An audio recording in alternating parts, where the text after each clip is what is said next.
Hello and welcome to another one of my videos. In this video, the Honda has disappeared. Well, it hasn't, it's just actually outside the shed. I actually pushed it out to try and do a bit of cleaning, and in the process of that I thought cleaning was boring, getting stuff on the bike is more interesting, and I concentrated more on the bike, as you can see. I'll give you a quick tour of what I've done at the moment. I'll step back as well just to give you kind of a nice view of the bike and where it is at this moment in time. As you can see, I've got the engine in, so there's now no big space looming. I'm not actually going to clean this engine up other than polish the heads. I've got a real... Oh, there's somebody in a little 1252 stroke.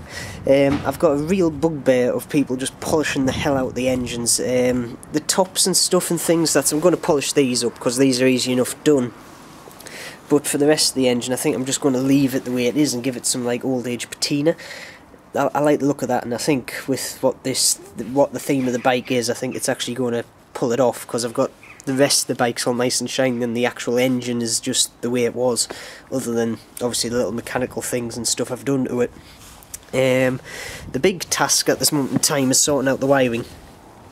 I've actually shortened it, and I'm trying to hide it up under here in between these two actual support members for the actual engine. So I've shortened it and put all the actual connections for the hand controls back here, which is more than ample.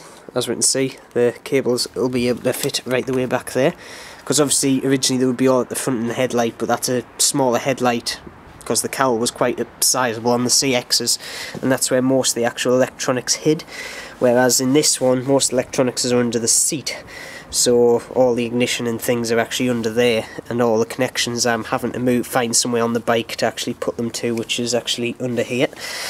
As you can see, I've got my foot pegs on. These are actual Yamaha ones. I got black ones thinking, no, it'll actually match the bike, but when it came to it I've had to actually grind some of the material off, so I'm going to have to paint that black when I get around to it. What else? Oh, indicators. I've got the indicators on. These are the ones that I'm using. I've got to drill some holes in the front for the two front ones. They're going on the actual headlight mount somewhere. I think they're going to go on here.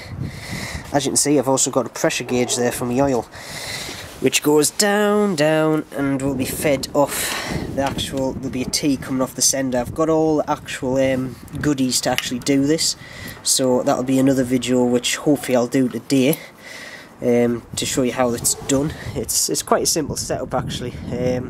Coming from a hydraulic background, as in I'm a design engineer for a hydraulic company, I know what I'm getting, so I went on eBay and just got kind of high pressure fittings.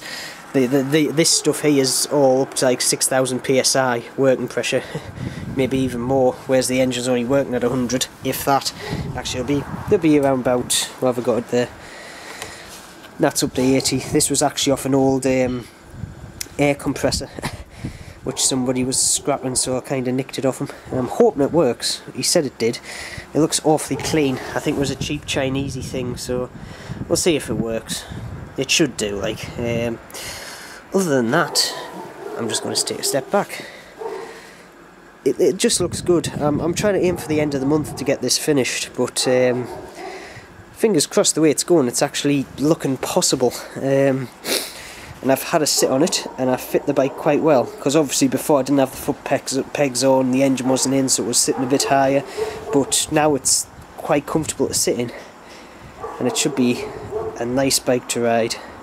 Awfully nice bike to ride. So with that, I'm going to go back to, I would say cleaning the shed, but I'll be lying. I'll go back to actually sorting the bike out a bit more. So anyway, with that, I shall see you soon, and as always, keep safe. And just before I go, bike, oh, it's going to look lovely. Look at those stripes, spot on. Anyway, as always, keep safe. I'll see you soon.